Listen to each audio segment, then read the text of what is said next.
Hey guys, welcome back to the CulePodcast. Welcome back to another video. On today's video, we're gonna be talking about Thomas Tuchel, guys, because he is growing by way, to become the Barcelona manager day by day. We are gonna be talking about that, as well as we're gonna be looking and talking about Lamine Yamal. He talked a little bit about his Barcelona debut, and as well, we're going to be looking at some transfer rumors regarding some of our players.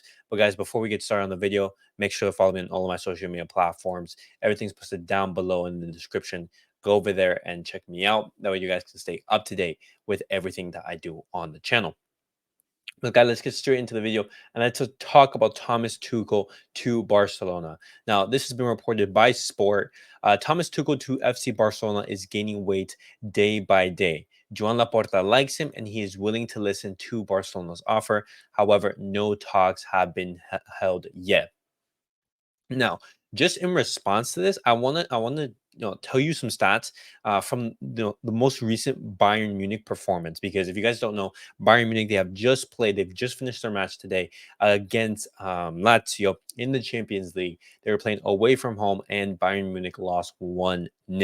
Now, zero shots on target tonight for FC Bayern versus Lazio. This follows just one shot on target in their defeat versus Bayern Leverkusen at the weekend. Bayern have also lost the first leg of UCL round of 16 for the first time in 11 seasons. And not to mention that, guys, Bayern Munich, they're not top of the Bundesliga. Bayern Leverkusen is.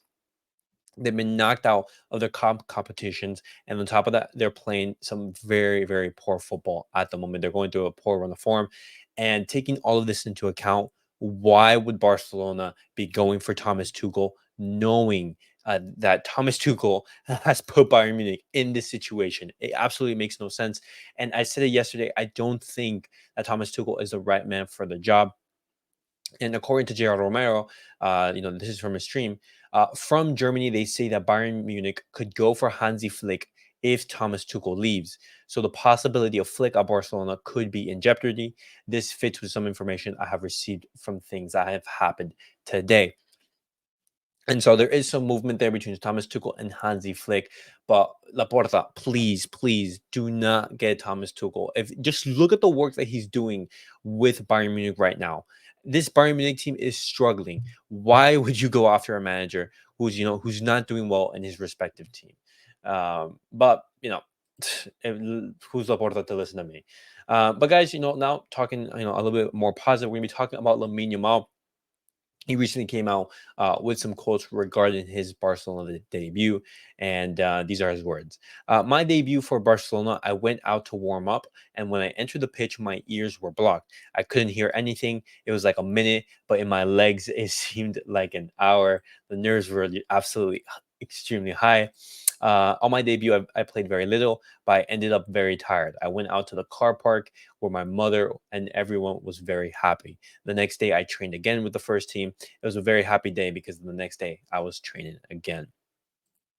All children who are in football dream of being in the first team. Many coaches have given me confidence, but it's not the same when you're 12 years old as when you're 15 to make your debut at the Spotify Camp Now in front of everyone. And then he later goes on and he basically thanks Xavi for playing him, because not every single coach is going to be, allow a 15-year-old to debut. And continuing on, looking at the last quote, the advice I follow most: to be happy, to think that when you are bad, there's always something worse, and above all, to respect for people, that you are never better or worse than anyone else, to be a person like any other person. Now, I like these quotes from Lamine Yamal because it shows that he is grounded at the moment. Because when you're a youngster and when you have such a fantastic start at Barcelona, when you explode onto the scene at such a young age, it's very easy for the media and things being murmured around the club, to go to your head and for your ego to inflate. And it's important, keeping in mind that you're still very young, to keep your feet grounded and be humble. Just work on the day to day, improve as a player, because you haven't basically even reached your peak. You haven't even started to get there. You're still developing as a player, and that should be the number one priority.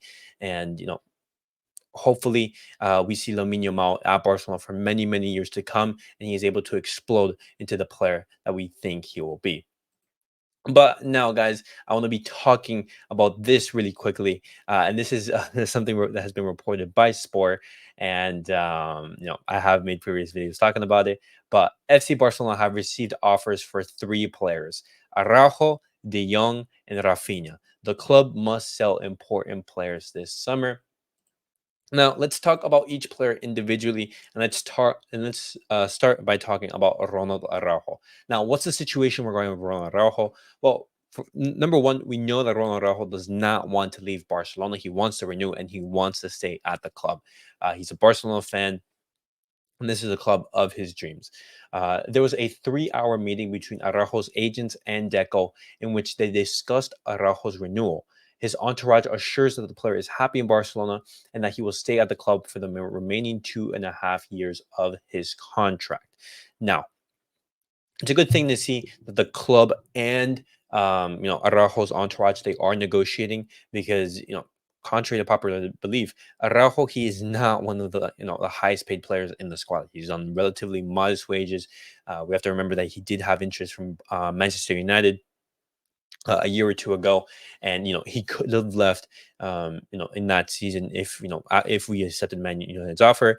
And now it seems that Bayern Munich, they are interested in the Uruguayan. And my thoughts on that is that I really Araujo to be the last player out of those three players I mentioned, Rafinha, De Jong, and Rafinha, that I would sell. I would do everything in my power to keep Araujo, because he's our best center back, and I would much rather sell, for example, Jules Koundé before selling Araujo. And Jules Koundé, he is a player who has been receiving offers. But now moving on to talking about Rafinha, he's receiving a lot of bids from Man United. Not well, actually, there is some interest from Man United, but it's not too serious. There's interest, it's mostly from Newcastle and as well as Tottenham. And Tottenham would be ready to bid 70 million for Rafinha. It is not the only club that that wait, it is not the only offer the club has for the Brazilian. Oh, I just read that wrong. But this has been reported by Sport, and my thoughts on Rafinha is we can't have a player who we could sell for 80 million on the bench. That's just not a good idea. And Lamine Yamal, he's basically replaced Rafinha in the starting 11.